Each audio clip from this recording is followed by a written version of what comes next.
Hi, everybody. I'm Jeanette Voss, and I'm here in Costa Mesa, California, and I'm at the Hilton, and I'm here at the Longevity Conference with David Wolfe, famous guru of raw foods. And so, David, I am very honored that you're willing to take some time for us.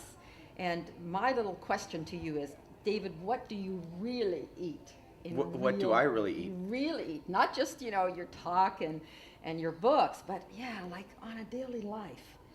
Well, I started out being a raw food enthusiast to the max. And when I say that, I mean I would eat only straight avocados, straight apples, oranges, lettuce, parsley, nuts and seeds and seaweeds, and just eat it raw as it is. And then over the years, I've kind of become a little bit more relaxed about that. I don't particularly mind if somebody prepares me a nice meal with all those things in it, which is nice. There's amazing restaurants around the world now, and there's great chefs out there who prepare raw foods, and I really like that because then it has an added component, which is Yeah. it has a lot of love in it. Yeah. And it tastes better, actually, Yeah. than just eating the single things yeah, by yeah, themselves, which yeah. I did for years. And I have to say that was a little bit extreme. So that's 20 years ago now. And Wow. it's been a long journey for me, and I've been really, really enjoying the development of live food cuisine. And I'll do one of those types of meals sometimes 3 or 4 times a week. It depends on where I'm at in the world. The rest of the time, I basically live on liquid food, a lot of juices, and I do a lot of blended food. And I'm really into blended food, actually. I really like that. It works for my lifestyle. I'm on the go, moving very fast, and so I'll blend up some kind of a smoothie. I'll blend up some kind of a soup, cold soup, Yeah. and run out the door. Yeah. Yeah. And so, okay, so like at this conference, surely you haven't been at a restaurant. Right. I've not been able to get anywhere, not even out of the building. So this morning you started off with a smoothie, yes? What did I do this morning? This morning I started off with water. And Oh. actually, if you really wanted to break down my diet, Yeah. every morning I try to drink as much water as possible Yeah. before I have anything. Okay. So that's always about two that's always glasses? first. More? I drink probably about 2 glasses of water. 2 glasses. I try to get to a liter. I usually fail. Yeah. I try to get to a liter every day, but I Okay. usually fail. I'll drink a couple glasses of water first thing in the morning, and then how did things go from there? Then I had a vegetable juice, which is a green juice. Like it looks like you're drinking a leaf. It's so Okay. green. And what's in it? And it's usually kale, celery, cucumber, lemon, and some other super green like parsley. And it's strong. It's strong medicine, and that's just what I got into over all these years. In the beginning, you start out with Yeah. simple stuff like Yeah. carrot juice Yeah. and carrot apple juice, which is nice. But over a period of time, you find out that's a little too sweet. So how did you get the organic kale and celery at a hotel? Well, I have a crew here that's running out to the local health Okay. food store where they have a juicer, and they are juicing for us. So that's how that Okay. happened. And they Okay. come back with trays of 4 massive juices like this, and I usually get one of those. Okay. And that's really good energy because there's no Yeah. calories at all. Okay. But it's all energy. It's Yeah. pure Yeah. energy. And that's really what people want. I And mean, it if we cleans want to your lose blood. weight Yeah. and feel great and get alkaline, Yes, we've all heard about yes, that now. yes. That's the way to do it, vegetable juice. Yeah. So, what about an ordinary person, David, that doesn't have a crew to go to the health food store, or they're traveling, or even in their own home and they don't have a real good garden? What do they do? Well, first thing you do is you get a little bit more prepared like a squirrel, right? A squirrel prepares for the winter. A squirrel has backup food supplies. And I recommend number one, make sure you have enough water in your house that you're really comfortable drinking. That every morning when you get up, you have water that you actually like to drink. Number two, if you don't have a juicer at home, go to the local health food store. In fact, that's a really great beginner option is go to a health food store. Find out what's going on in health food stores. And you'll find out it's like a different reality in a health food store. Yeah. People are having different conversations. They're talking about different subjects. It's a whole different kind of energy. It's usually a higher vibe. People are happier. And that's a great thing to start. And then another thing is start playing around with this raw food. Like actually go buy a bunch of like vegetables and a bunch of avocados and a bunch of tomatoes and cucumbers. Dice it all up and try to make something with it. I like celery juice. I don't like celery. If I had to dice up celery into Yeah. those little U's like Yeah. you'd have at the bottom of a tuna fish salad, remember when Yeah. you're a kid, mom makes you a tuna fish Yeah. salad and you have those little U's. I never ate that. I didn't like celery. I like celery juice. Yeah. So I figured out a way to get the magic of celery into my body without having to actually eat it.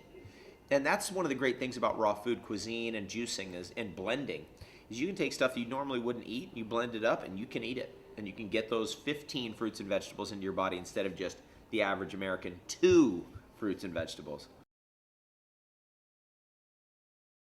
I deal with that almost every day, so I'm very skilled in that area. And one of the things I look for is I go to farmers markets.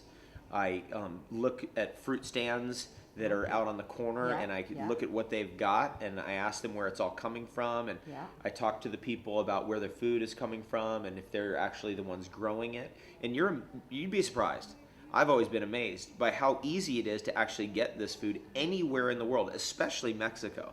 I grew up in Southern California a good chunk of my life, and I used to go to Mexico 3 times a week. And there's better food in Mexico than there is in America. Wild coconuts. I'd go to the fruteria, Mercado Hidalgo in Tijuana, and I would get all kinds of coconuts, all kinds of mamey sapotes, all amazing kinds of hot peppers, avocados, great stuff. And all for almost nothing. I mean, the thing about these foods is it costs you almost nothing. It's vastly less expensive than getting frozen meals, prepared meals, canned food, that kind of a thing. Yeah. Okay, so what about on an airplane? What do you do? What do you take? I used to, in the early days, bring stuff with me. I would plan what I would bring. I'd bring a bag, like a lunchbox with goodies in it. And I changed that over the years because I found out it's just better if you just eat nothing. I just fast. Okay. Oh, you just fast? I just fast. Oh, interesting. That's a whole other option for us. How about eating nothing? Right? You ever heard this? Nothing is better for pain. Right? Do nothing and it's better for your pain. Just sit there. And it's kind of an interesting experience, actually. Fasting is a very, very interesting experience. And I got into it when I first got into raw foods early on because there's so much literature in the raw food world and the living foods world about fasting. I thought, well, I better try this. And it started out with one day. I was like, okay, Saturday, I'm not eating anything. Let's see what happens. Just drank water. And I was amazed how high I felt. I felt so great. And then I did a Saturday, Sunday. Then I started doing Friday, Saturday, Sunday. And basically your fast is nothing then except water. I like water fasting. That's me though. I don't recommend that for everybody because we're a little too toxic. We've been filled up with all these chemicals in our environment, and it's probably better if we fast on juice or blended food in the beginning. Okay. And then if you feel like you want to go a little further, take a day and just drink water, which is really a great experience. Just take a day off of eating. And whenever I'm traveling a lot, let's say I'm flying from Bali to Seoul to Honolulu, which I just did, that's a lot of traveling. I spent almost all that time just sitting there fasting, and all I'm doing is just focusing on creativity. I'm just focusing on writing. I'm focusing on something other than distracting myself with food and drink. So, be honest. Have you ever gotten off the raw food diet in these 20 years and had like a free-running chicken egg? No. Or a piece of No. fish? Serious? No. Yeah, no. Really? Because I'm not doing this because it sounds like a good idea. I'm not doing it because somebody told me that I should do it. I'm doing it because I sincerely want to know.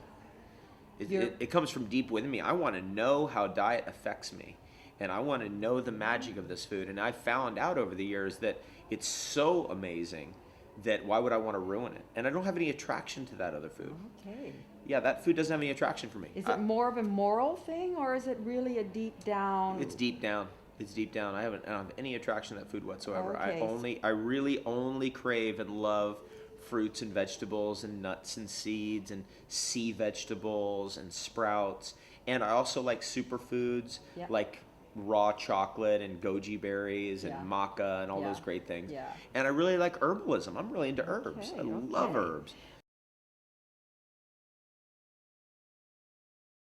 I'm a gastronaut. I'm an explorer of the extreme. So I want to see what's out on the fringe, and I want to bring back the gifts that are out there, right? Just like the old explorers would travel to faraway lands and bring back gold and jewelry and interesting books and that kind of a thing.